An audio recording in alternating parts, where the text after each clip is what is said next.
రాజ్యాంగాన్ని దాదాపు దశాబ్దం పైగానే ఏలిన దళపతి విజయ్ తన కెరీర్లో మరొక ఇన్నింగ్స్ని మొదలుపెట్టేశారు. రేపు మాపో ముఖ్యమంత్రిగా బాధ్యతలు చేపట్టనున్నారు ఆయన. సీఎంగా బాధ్యతలు చేపట్టడానికి ఏ రోజు మందితైతే బాగుంటుందని ఇప్పటికే ఆయన కుటుంబ సభ్యులు పురోహితులను పిలిపించి మాట్లాడినట్టుగా తెలుస్తోంది.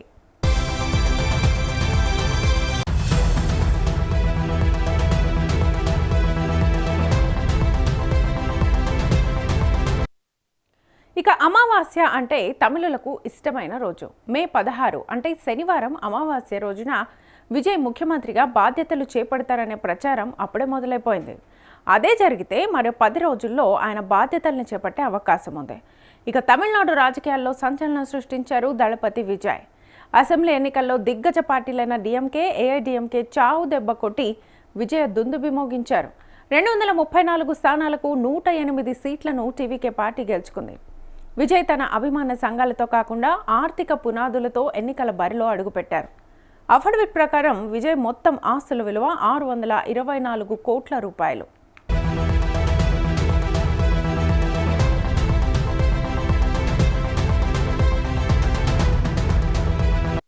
సాధారణంగా రాజకీయ నేతలు తమ ఆస్తులను భూములు, బినామీల రూపంలో పెట్టడం చూస్తుంటాం. కాకపోతే ఆయన ఆస్తుల్లో క్యాష్ రూపంలో ఉంది. బ్యాంక్ డిపాజిట్లు, రియల్ ఎస్టేట్కు అధిక ప్రాధాన్యతనిచ్చారు. ఈక్విటీ మార్కెట్లో చాలా తక్కువ, సుమారు 0.04% మాత్రమే ఉంది.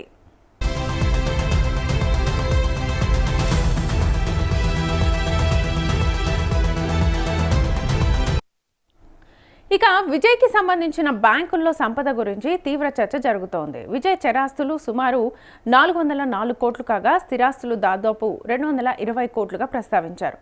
తనకు ఎలాంటి అప్పులు లేవని వెల్లడించారు. సాలిగ్రామంలోని ఇండియన్ ఓవర్సీస్ బ్యాంక్ ఖాతాలో 213 కోట్లకు పైగా నిల్వలున్నాయి. విజయ్ 100 కోట్లను 4 బ్యాంకుల్లో ఫిక్స్డ్ డిపాజిట్స్ చేశారు. యాక్సిస్ బ్యాంకులో 40 కోట్లు, ఇండియన్ ఓవర్సీస్ బ్యాంకులో 25 కోట్లు, హెచ్డిఎఫ్సిలో 20 కోట్లు, స్టేట్ బ్యాంక్ ఆఫ్ ఇండియాలో 15 కోట్లు ఉన్నాయి.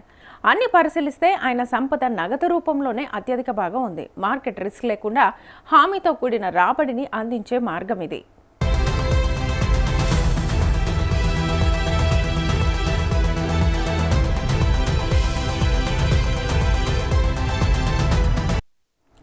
విజయ్ ఈక్విటీ వాటాలు చాలా తక్కువగా ఉన్నాయి. జయనగర్ ప్రాపర్టీ ప్రైవేట్ లిమిటెడ్లో సుమారు 19.69 లక్షల విలువైన షేర్లు, ఇండియన్ ఓవర్సీస్ బ్యాంక్లో 9,600 విలువైన షేర్లు, సన్ పేపర్ మిల్ లిమిటెడ్లో 25,000 కోట్ల విలువైన షేర్స్ ఉన్నాయి. స్టాక్ మార్కెట్లో విజయ్ పెట్టుబడి 20 లక్షల కంటే తక్కువ. అతడు ప్రకటించిన నికర ఆస్తి విలువలో 0.04% కంటే తక్కువగా ఉంది.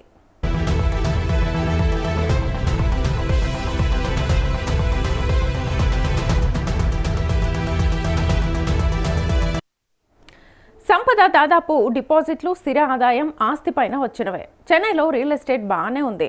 విజయ్ స్థిరాస్తుల నివాసాలు, వాణిజ్య వ్యవసాయ ఆస్తుల విలువ సుమారు 220 కోట్లు. నీలన్కరై, సాలిగ్రామం, మైలాపూర్, ఎగ్మోర్తో పాటు ఇతర ప్రాంతాలలో ఉన్న 10 నివాస ఆస్తుల విలువ దాదాపు 115 కోట్లు. పరివక్కం, త్యాగరాయనగర్, షోలింగనల్లూర్, కొప్పూర్లోని వాణిజ్య ఆస్తుల విలువ సుమారు 82 కోట్ల పైమాటే. పోరూర్, సాలిగ్రామం, నీలన్కరైలలోని వ్యవసాయేతర భూమి విలువ 22 కోట్లు. కొడైకెనాల్లోని వట్టపట్టి గ్రామంలో 20 లక్షల విలువ చేసే వ్యవసాయ భూమి ఉంది. వీటి నుంచి ఆదాయం అధికంగా వస్తోందని తెలుస్తోంది.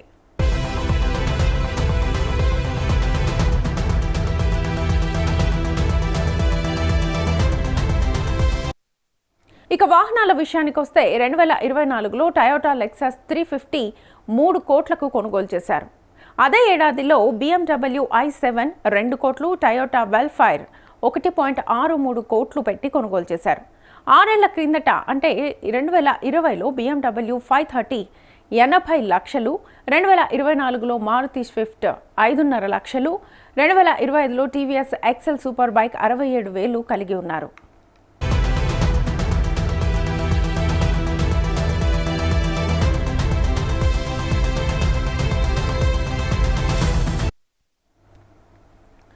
ఇక ఆ ఆభరణాల విషయంలో విజయ్కి 1.2 కోట్ల విలువైన 883 గ్రాముల బంగారం, వెండి వస్తువులు ఉన్నాయి.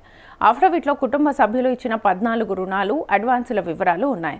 భార్య సంగీత విజయ్కు 12.6 కోట్లు, జాసన్ సంజయ్కు 8.78 లక్షలు, దివ్య శాషాకు 4.6 లక్షలు ఇచ్చినట్లుగా ప్రస్తావించారు. భార్య సంగీత ఆస్తులను 15.76 కోట్లుగా ప్రకటించారు. అందులో 15.51 కోట్ల చరాస్తులు, 25 లక్షల స్థిరాస్తులు ఉన్నాయి.